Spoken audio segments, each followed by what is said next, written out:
खास करून जी बहुप्रतीक्षित वंदे भारत ट्रेन जी आहे पुणे ते नागपूर असा प्रवासाचा पल्ला गाठतीये. तुम्ही स्वागतासाठी आलात, किती उत्साहाचं वातावरण त्याबद्दल? माननीय प्रधानमंत्री नरेंद्र मोदीजींच्या नेतृत्वाखाली मागच्या 10 वर्षामध्ये सर्व क्षेत्रामध्ये मोठी क्रांती झाली. विशेष करून रेल्वे असेल, मेट्रो असेल, राष्ट्रीय महामार्ग असतील, विमान सेवा असेल, या प्रत्येक क्षेत्रामध्ये आमूलाग्र बदल झाला, मोठी क्रांती झाली.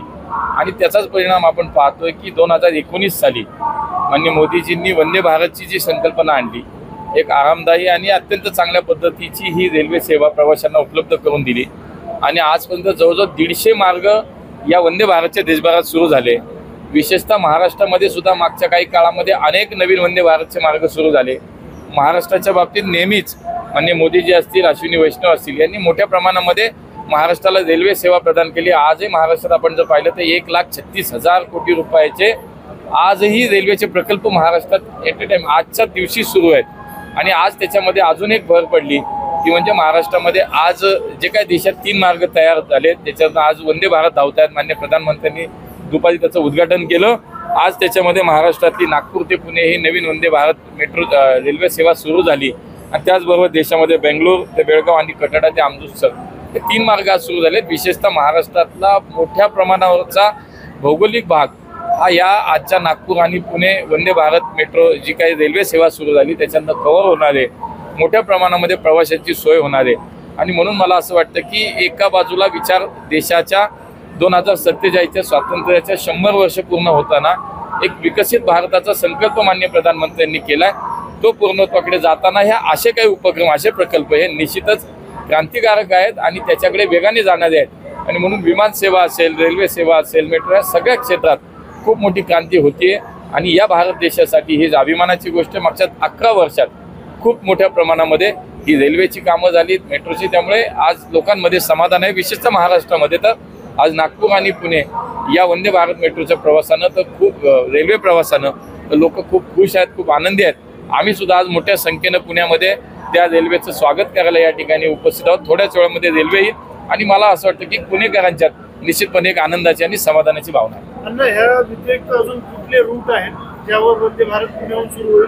नाही, पुढच्या काळामध्ये खूप काही गोष्टी आम्ही निश्चितपणे त्याची मागणी केली. पुणे ते दिल्ली एक स्लीपर कोच वंदे भारतची, त्याच्यामध्ये अश्विनी वैष्णवांबरोबर आमची बैठक झाली. त्याच्यामध्ये आम्ही मागणी केली आहे. मागच्या काळात आपल्याला माहिती आहे कोल्हापूर पुणे चालू झाली, बेळगाव पुणे चालू झाली. ज्या पद्धतीनं मला असं वाटतं की एक लोकप्रतिनिधीमधून पुण्याचा खासदार म्हणून मला असं वाटतं की माझ्या पुण्याच्या लोकांना जे आवश्यक आहे. दुसरं, पुणे ते लोणावळा 3rd and 4th लेनचं सुद्धा काम लवकर सुरू होईल यासाठी सुद्धा पाठपुरावा सुरू आहे. केंद्र सरकारची त्याला मान्यताही मिळाली आहे. राज्य सरकारकडून आता लवकर त्याचा प्रस्ताव सादर होईल. तो सुद्धा पुणे ते मुंबईचा प्रवास, Pune Lonavala 3rd and 4th लेनचं काम झाल्यानंतर तो सुद्धा अत्यंत सुखकर आणि अधिक मला असं वाटतं क्षमतेनं हा मार्ग सुरू आहे. नाही, आता मला असं वाटतं की जिथे जिथे आवश्यकता तिथे तिथे आम्ही मागणी केली आहे. माननीय अश्विनी वैष्णवांनी एक नवीन मला असं वाटतं की महानगर एकमेकाशी जोडण्यासाठी सुद्धा वंदे भारतच्या माध्यमातून त्याला एक मेट्रो सिटी जोडण्यासाठी सुद्धा एक त्यांनी कल्पना आणलेली आहे. त्यात सुद्धा मी मागणी केली की पुण्यापासून जेवढी जवळपासची महानगर आहेत, मोठी शहरं आहेत, त्याला सुद्धा जोडण्यासाठी आपल्याला याच्यामध्ये प्रयत्न करायचा आहे. पुन्हा आता नाशिक ते पुणे हायस्पीड रेल्वेचा सुद्धा प्रकल्प सुरू होतं, तोही मार्ग लवकर पूर्ण होईल. मला असं वाटतं की पुण्याच्या दृष्टीनं आता देशात, महाराष्ट्रात कुठे जाण्यासाठी वंदे भारतचा पर्याय उपलब्ध असेल. 100% पुणे हे असं शहर आहे की आज पुणे हे विद्येचं माहेरघर आहे, सांस्कृतिक राजधानी आहे देशाचं. आज आपण पाहतो की इतकं मोठ्या प्रमाणात देशातली मुलं शिकायला येतात. आज आमचं IT हब तयार झालंय.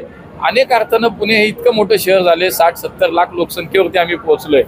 त्यामुळे जर विचार केला पुणे, पिंपरी चिंचवड आणि पुणे ग्रामीण असं जर 1 कोटीपेक्षाही जास्त लोकसंख्या आज आहे. त्यामुळे देशभरामध्ये प्रवास करणं, देशभरामध्ये सेवा आवश्यक आहे ही नक्की आहे. पण या सेवेमुळे पुण्याच्या सुद्धा निश्चितपणे सर्व क्षेत्रात खूप चांगले बदल होतील, सकारात्मक बदल होतील. हे आमच्यासाठी खूप महत्त्वाचं आहे.